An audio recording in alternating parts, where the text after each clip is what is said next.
మీ పిల్లలు చదువుకున్నది ఎగ్జామ్ హాల్లో రాయాలన్నా, కాంపిటేటివ్ ఎగ్జామ్ క్రాక్ చేయాలన్నా మెమరీ ముఖ్యం. మెమరీ అనేది గిఫ్ట్ కాదు, రైట్ టెక్నిక్ అండ్ ప్రాక్టీస్‌తో ఎవరైనా సాధించవచ్చు.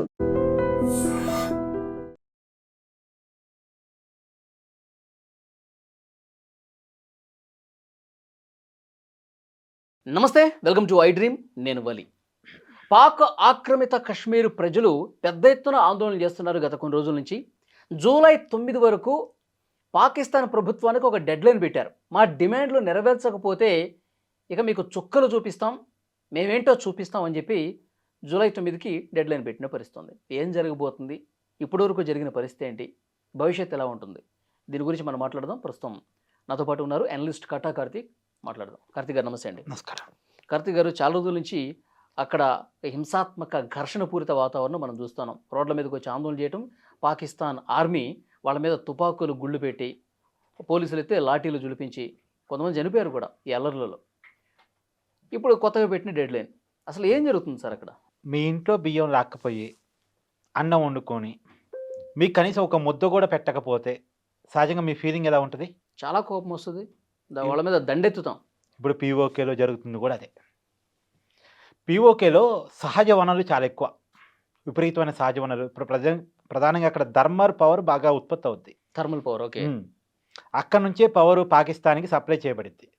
కానీ పీఓకేలో కరెంటు కోతలు, పైగా కరెంటు ఛార్జీలు పాకిస్తాన్ కంటే ఎక్కువ. ఇప్పుడు సహజంగా ఈ వివక్ష ఎదుర్కొనే వాడికి ఉండే ఫీలింగ్ ఎలా ఉంటుంది? ఇప్పుడు పీఓకే ప్రజల్లో కోపానికి కారణం అదే. ఇంకొక విషయం క్లియర్గా చెప్పాలంటే, ఒక కథ రూపంలో చెప్పాలంటే, ఒక రాజు ఉండేవాడు. ఆ రాజు అవతల రాజ్యం మీద ఊక విద్వేషంతో ఉండేవాడు. అక్కడ రాజ్యంలో ఉన్న ప్రజలకి, రక్షక భటులకి అదే నూరి పోస్తుండేవాడు. అక్కడ ప్రజలు మాకు వాటర్ లేవయ్యా అంటే, మన వాటర్ అనే పక్కోడు ఎత్తకపోయినా అని చెప్పేవాడు. మాకు ఫుడ్ లేదయ్యా అంటే, మన ఫుడ్ పక్కోడు ఎత్తకపోయినా అని చెప్తుండేవాడు. ఎంతసేపటికి అవతల రోడ్డు మీద పడి ఏడటం తప్ప వీడు ఫుడ్ క్రియేట్ చేయడమో తెలియదు, వాటరు ప్రజలకు సప్లై చేయడమో తెలియదు. అంటే వీడికి పరిపాలన లేదు, పరిపాలన చేత కాదు. అవతల రోడ్డు మీద కొంతకాలం నూరిపోయగలిగాడు, అవతల మేనేజ్ చేయగలిగాడు, రాజ్యంలో ప్రజల్ని కొంతకాలం మేనేజ్ చేయగలిగాడు. కానీ ఎంతకాలం మేనేజ్ చేస్తాడు? ఏదో ఒక రోజు ఆకలితో మండిన వాడు అసహనంతో లేస్తాడుగా. అసహనం ఉన్నవాడి మీద అసహనమే వస్తుంది. ఇప్పుడు పాకిస్తాన్లో అదే రాజ్యం వెళుతుంది. అందుకే పాకిస్తాన్లో 2 తిరుగుబాట్లు. నువ్వు పీఓకే తిరుగుబాటు ఒకటే చెప్తున్నావు, 2 తిరుగుబాట్లు. ఒకటి బెలూచిస్తాన్ తిరుగుబాటు, 2 పాక్ ఆక్యుపైడ్ కాశ్మీర్ తిరుగుబాటు. మనం దాన్ని పాక్ ఆక్యుపైడ్ కాశ్మీర్ అంటాం, ఎందుకంటే మన భూభాగం అనేది మనకి ఇండిపెండెన్స్ వచ్చిన రోజు నుంచి మనం క్లెయిమ్ చేస్తూనే ఉన్నాం ప్రపంచం ముందు. కాకపోతే వాడు ఆక్యుపై చేసుకొని పెట్టుకున్నాడు. ఇప్పటికీ మన కాశ్మీర్ అసెంబ్లీలో వాళ్ళకంటూ రిజర్వేషన్ సీట్లు ఉంటాయి. ఇప్పటికీ ఏదో ఒక రోజు వాళ్ళు మన దగ్గరికి వస్తారు, మనలో కలుస్తారు. వాళ్ళకంటూ కొన్ని అసెంబ్లీ స్థానాలు కావాలని చెప్పేసి వాళ్ళ కోసం రిజర్వేషన్ చేసిన సీట్లు కాశ్మీర్ అసెంబ్లీలో ఇప్పటికీ ఉంటాయి. ఇప్పుడు వచ్చే సమయం వచ్చిందేమో. సహజంగా చాలామంది అంటారు పీఓకేని భారత్ ఆక్యుపై చేసుకోవాలని. ఆ పరిస్థితి అవసరం లేకుండా వాళ్ళంతటా వాళ్ళే వచ్చి భారతదేశంలో కలిసే పరిస్థితి వచ్చిందేమో నేను అనుకుంటున్నాను. మన ఆపరేషన్ సింధూర్ జరిగినప్పుడు కూడా ఇంకా ఇదే కరెక్ట్ టైము, వాళ్ళ మీద దండెత్తి మన కాశ్మీర్ని మనం స్వాధీనం చేసుకుందాం అని చెప్పి పెద్ద ఎత్తున ప్రజలు కూడా ఇక్కడ వాళ్ళు మాట్లాడారు కదా. ఎస్, కాకపోతే మనం అవతలోడి మీద దండయాత్ర చేసి భూభాగాన్ని లాక్కునే టైపు కాదు కాబట్టి ఇన్నాళ్ళు పీఓకే వాడి చేతుల్లో ఉంది. నిజానికి వాడి చేతుల్లో నుంచి మనం లాక్కోవటం అనేది చాలా చిన్న విషయం, చాలా చిన్న విషయం. ఇప్పుడు నువ్వు ఒక విషయాన్ని ఊహించు, అమెరికాకి పాకిస్తాన్ ఎందుకు ఊడిగం చేస్తాయి అంటే, ఎప్పటికైనా భారతదేశం దండయాత్ర చేసి పీఓకేని లాక్కుంటుందేమో, పాకిస్తాన్ మీద మనం పోయినప్పుడు అమెరికా వాడు సాయం చేయాలనే కారణం చేస్తే అమెరికాకి పాకిస్తాన్ ఊడిగం చేస్తూ ఉంటుంది. అంతే, వాళ్ళ దగ్గర కాళ్ళ దగ్గర పడి ఉంటుంది, కుక్కలాగా పడి ఉంటుంది. అందుకనే ఇప్పుడు ఆ స్ట్రాటజీలు మనకు కూడా తెలుసు కదా. అందులో మనం యుద్ధాన్ని కోరుకునేటువంటి దేశం కూడా కాదు కదా. కాబట్టి ఎట్టి పరిస్థితుల్లో వాడు తిండి పెట్టలేడు, ఎట్టి పరిస్థితుల్లో వాడు ప్రజల్ని సాటిస్ఫై చేయలేడు. వాళ్ళే వచ్చి మనకాడ కలుస్తారనేటువంటి భావన మన దగ్గర ఉంది కాబట్టి కొంత ఓపిక్గా, కొంత సహనంగా వెయిట్ చేయాలి. అదే అన్నాడు ఇప్పుడు జాయింట్ ఆవామీ యాక్షన్ కమిటీ ఏదైతే ఉందో పీఓకేలో, ఆ ప్రతినిధులు చాలా క్లియర్గా చెప్పారు, మాకు ఇక్కడ చాలా దుర్భరమైన పరిస్థితులు ఉన్నాయి, నిత్యావసరాలు, పాలు, కూరగాయలు, పండ్లు ఏవి కూడా మాకు రావట్లేదు, ఆకలితో అలమటించి చచ్చిపోతున్నారు. ఆ క్షణం వస్తే కనుక భారత్ సరిహద్దులో ఉన్న గేట్లు ఓపెన్ చేయండి, మేము తలదాచుకుంటాం, వచ్చి భారత్లో కలిసిపోతాం అని చెప్పి క్లియర్ స్టేట్మెంట్ ఇచ్చారు వాళ్ళు. రెండు కాశ్మీర్ల మధ్య ఉన్న తేడాను చూడు. పాక్ ఆక్యుపైడ్ కాశ్మీర్‌కి, మన భూభాగంలో ఉన్న కాశ్మీర్‌కి తేడాను చూడు. మన కాశ్మీర్ ఒక పర్యాటక ప్రదేశంగా చాలా డెవలప్డ్‌గా ఉంది. అక్కడ ప్రజల జీవన విధానంలో చాలా మార్పులొచ్చాయి. ఒకప్పుడు పాకిస్తాన్ అక్కడున్నోళ్ళు చెప్పిందేందంటే, వాళ్ళని భారతదేశం సెకండ్ గ్రేడ్ పౌరుల్లాగా చూస్తది. వాళ్ళని మనుషుల్లాగా కూడా చూడదని ఇక్కడ పీఓకేలో ఉన్నటువంటి కాశ్మీరీలకు నూరిపోసింది. కానీ ఇయాల మన భూభాగంలో ఉన్న కాశ్మీరు వాళ్ళు ఆత్మగౌరవంతో మేము భారతీయులం అని చెప్పుకొని బతికే పరిస్థితి. పీఓకేలో ఉన్నటువంటి కాశ్మీరీలకి వాళ్ళకి సెకండ్ గ్రేడ్ పౌరులుగా ఉండి కనీస అవసరాలు కూడా తీరక అక్కడున్న పాకిస్తాన్ మీద తిరుగుబాటు చేస్తున్న పరిస్థితి. అంటే ఎవరికి ఏ పరిస్థితి వస్తుందో చూడు. మన వాళ్ళు ఎలా ఉన్నారు, వాళ్ళ ఆధీనంలో ఉన్న భూభాగంలో ఉన్నటువంటి ఆ కాశ్మీరీలు ఎలా ఉన్నారు. సహజంగా మనమేమో పాక్ ఆక్యుపైడ్ కాశ్మీర్ అంటాం. పాకిస్తాన్ వాడు దాన్ని ఆజాదీ కాశ్మీర్ అంటారు. మిగతా ప్రపంచం అంతా దాన్ని పాక్ అడ్మినిస్ట్రేటివ్ కాశ్మీర్ అని పిలుస్తుంటారు. ఈ పాక్ అడ్మినిస్ట్రేటివ్ కాశ్మీర్లో, లేదు మన భాషలో చెప్పాలంటే, మన భారతీయుల పరిభాషలో చెప్పాలంటే పాక్ ఆక్యుపైడ్ కాశ్మీర్లో ప్రజలకే కరెక్ట్, పీఓకేనే కరెక్ట్. ఎస్, పీఓకేనే correct, no doubt at all. ఆ పీఓకే ప్రజలకు మినిమం, నువ్వు చెప్పినట్టుగా మినిమం అవసరాలు కూడా తీర్చని పరిస్థితిలో పాకిస్తాన్ ఉన్నటువంటి సమయంలో అక్కడ ప్రజలు తిరుగుబాటు, ఎంత తిరుగుబాటు అంటే 50 మందికి పైగా ఇప్పటి వరకు అఫీషియల్గా చంపామని పాకిస్తానే చెప్తుంది. అఫీషియల్ లెక్క 50 మందికి పైగా చంపామని. మన లెక్కలో దాదాపు వందలాది మంది చనిపోయి అంటారు మనం అనుకుంటున్నాం. అంతమంది చనిపోయినా సరే ఇంకా తిరుగుబాటు పెరుగుతుందో తప్ప తగ్గని పరిస్థితి. ఓకే, ఇప్పుడు వాళ్ళ పీఓకేలో ఉన్న వాళ్ళందరూ కూడా స్వచ్ఛందంగా మేము భారత్లో కలిసిపోతాం, భారత్కి వచ్చేస్తామంటే పాకిస్తాన్ పాలకులు ఇంకా వాళ్ళు రెచ్చిపోయే అవకాశం ఉంది కదా, వీళ్ళు ఇంకా చావుగొట్టే అవకాశం ఉంది కదా. ఇప్పుడు అదే జరుగుతుంది నిజానికి. చూడాలి అంటే ప్రపంచం అంటే ఇలాంటి టైంలో మన పాలకులు ఏమైనా ఇనిషియేటివ్ తీసుకోవాల్సిన అవసరం ఉందా పీఓకే కోసం అని నా పాయింట్. అంటే మనం పీఓకేని ఎందుకు ఇంతవరకు ఇనిషియేటివ్ తీసుకొని మనం ఆక్యుపై చేసుకోలేదు అంటే, ఎగ్జాంపుల్ నీకు విషయం చెప్తా. మనకి ఇందిరాగాంధీ ప్రధానిగా ఉన్నప్పుడు పాకిస్తాన్లో ఒక భూభాగం మేము పాకిస్తాన్లో ఉండలేము అని తిరుగుబాటు చేసింది, అది బంగ్లాదేశ్. అప్పుడు ఇందిరాగాంధీ ఒక టైంలో ఒక టైం దాకా మనం కలగజేసుకోవాలి. బంగ్లాదేశ్ ప్రజలు మనని కోరారు, శరణ్ కోరారు. మనకి బోర్డర్, యాక్చువల్గా బంగ్లాదేశ్ మనకి బోర్డర్, బెంగాల్కి బోర్డర్గా ఉంటుంది. వాళ్ళు శరణ్ కోరితే ఒక దశ వరకు మనం కలగజేసుకోవాలి. కానీ ఒక దశ దాటిన తర్వాత అక్కడ ప్రజలు, అక్కడ పాకిస్తాన్ పాలకులు విపరీతంగా చంపివేస్తున్న క్రమంలో ఇక తప్పదు అనుకొని మనం కలగజేసుకొని బంగ్లాదేశ్కు విముక్తి కల్పించాం. అంటే పాకిస్తాన్ నుంచి ఒక భూభాగాన్ని సపరేట్ చేసి ఒక దేశంగా మార్చగలిగిన ఘనత మనది. అలాంటిది పీఓకేని ఆక్యుపై చేసుకొని మనకి ఎంతసేపు చెప్పు. పాకిస్తాన్ నుంచి ఒక భూభాగాన్ని సపరేట్ దేశంగా క్రియేట్ చేసిన ఘనత ఉన్న భారతదేశానికి పాకిస్తాన్లో ఒక భూభాగాన్ని ఆక్యుపై చేసుకోవడం ఎంతసేపు చెప్పు. కాకపోతే మనం శాంతికి కట్టుబడి ఉంటాం, సామరస్యానికి కట్టుబడి ఉంటాం, అరిన విధానాన్ని ప్రపంచానికి చెప్పిందే మనం అనేటువంటి ఒక పెద్దన్న పాత్రలో ఉండి మనం ఆక్యుపై చేసుకోవద్దు. ఇక్కడ ఇప్పటికిప్పుడు వాళ్ళ మీద యుద్ధం చేసేసి పీఓకేని స్వాధీనపరుచుకునే పరిస్థితులు ఇప్పటికైతే కొంచెం ఆచితూచి ఆలోచన చేసి చేయాలని మీరు అంటున్నారు. అయితే వీళ్ళు గేట్లు ఓపెన్ చేస్తే మేము లోపలికి వస్తామంటున్నారు కదా, దానికైనా అనుమతి ఇచ్చే అవకాశం ఉందా? అంటే దీంట్లో రకరకాల సంబంధాలు మిళితమై ఉన్నాయి వాళ్ళు. అంత ఇది కాదు. ఇప్పుడు పీఓకేని మన దాంట్లో కలుపుకోవడానికి మనం రెడీగానే ఉన్నాం. కానీ చైనా గేమ్ ఆడుతూ ఉంటుంది ఇక్కడ. ఈ పేరు చెప్పుకొని చైనా మన భూభాగంలో తెచ్చుకొని రావడానికి, యుద్ధాన్ని కవింపు చర్యలు దిగటానికి, పాకిస్తాన్ వెనకాల చైనా ఉండి కవింపు చర్యలు దిగటానికి సిద్ధంగా ఉంటుంటుంది. ఇప్పుడు ఏదైనా ఒక యుద్ధ వాతావరణం మనం కోరి తెచ్చుకోవాలా వద్దా అన్నకాడ ఈ వెనక ముందు ఆలోచించి ఇక తప్పదు అనుకున్నప్పుడు, ఇక తప్పదు, ఇక ఆప్షన్స్ అన్నీ అయిపోయినాయి, ఇక పీఓకే ప్రజలు ఇమీడియట్గా మన దాంట్లో రావడానికి సిద్ధపడి ఉన్నారు, తప్పదు, వాళ్ళు మన భూభాగం మన చేతిలోకి రావాల్సిన టైం వచ్చింది అనుకున్నప్పుడు ఇనిషియేటివ్ తీసుకుంటారు.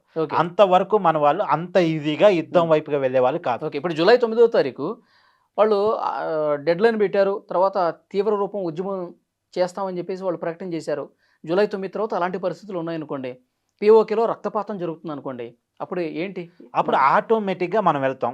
మనం వెళ్ళినప్పుడు మిగతా ప్రపంచం కూడా మాట్లాడలేదు కదా. అక్కడ పరిస్థితుల్లో నుంచి భారతదేశం కలగజేసుకుంది అనుకుంటారు తప్ప భారతదేశంపై పీఓకేని ఆక్యుపై చేస్తుంది అనుకోరు కదా.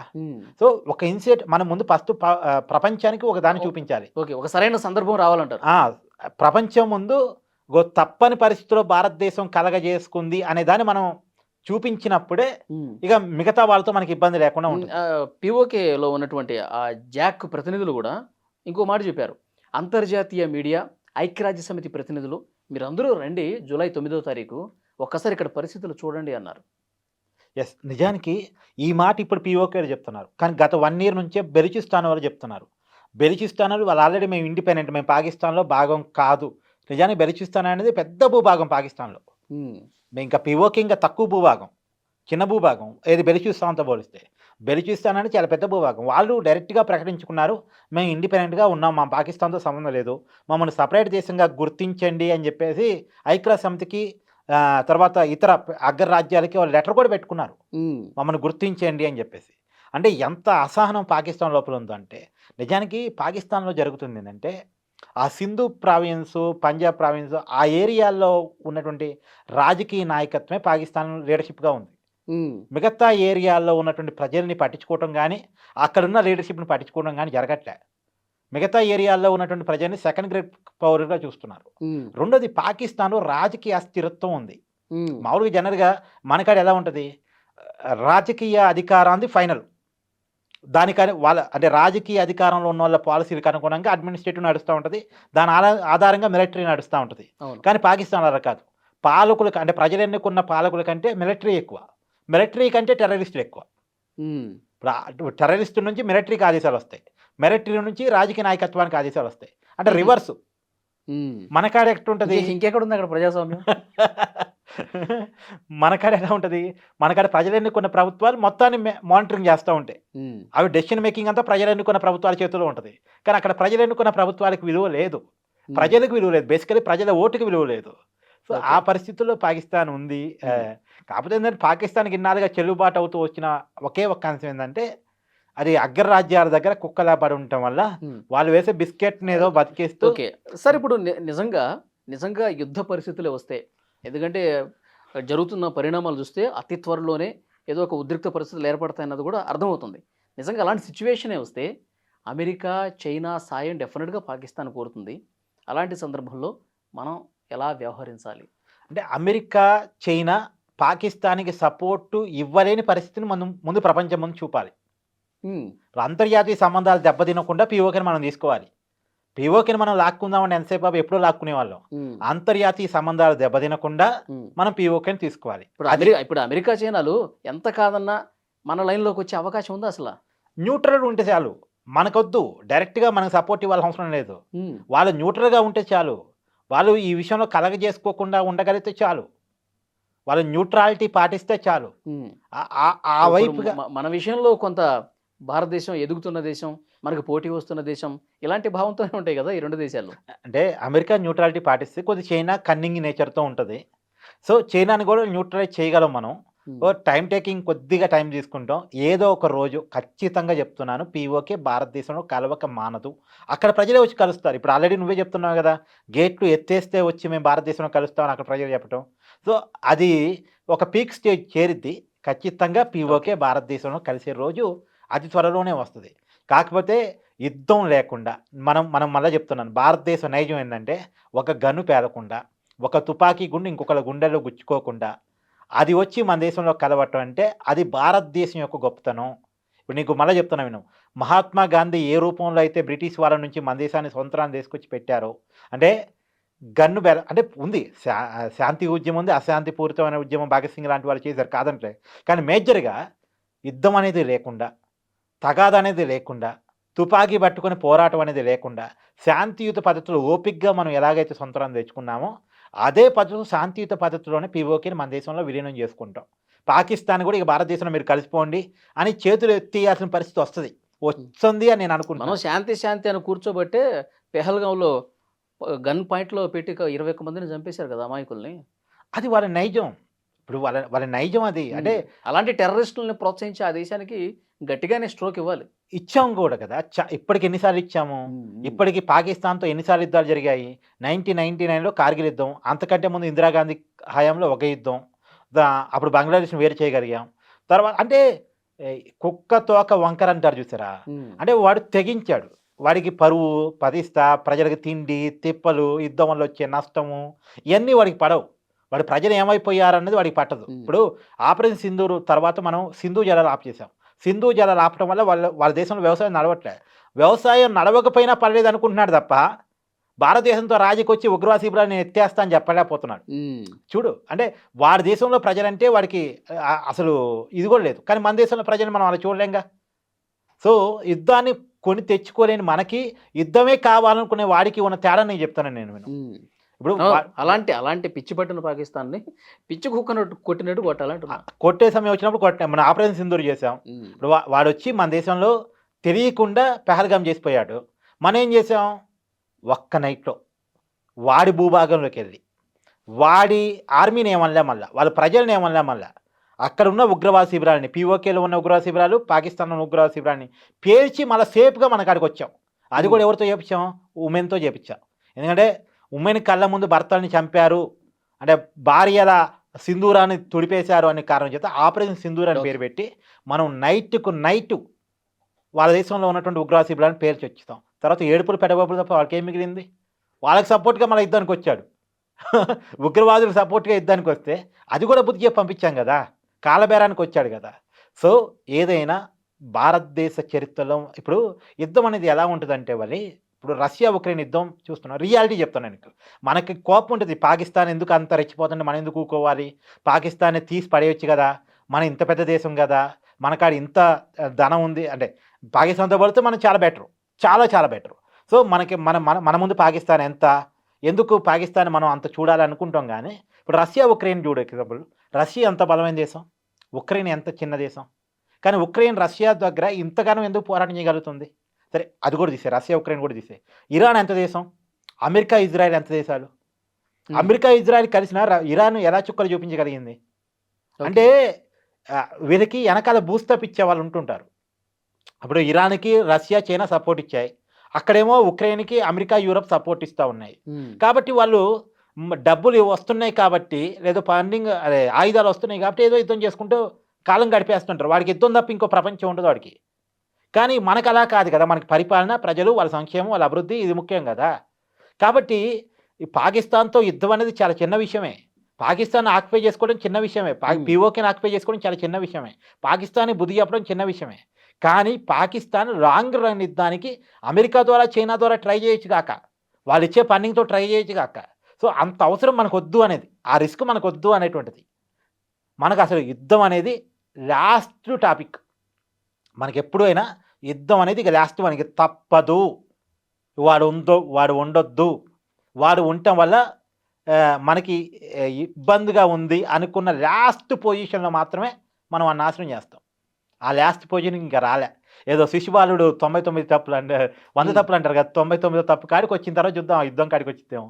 ఓకే, చూద్దాం తర్వాత ఎట్లా ఉంటుందన్నది. Thank you very much Karthik గారు.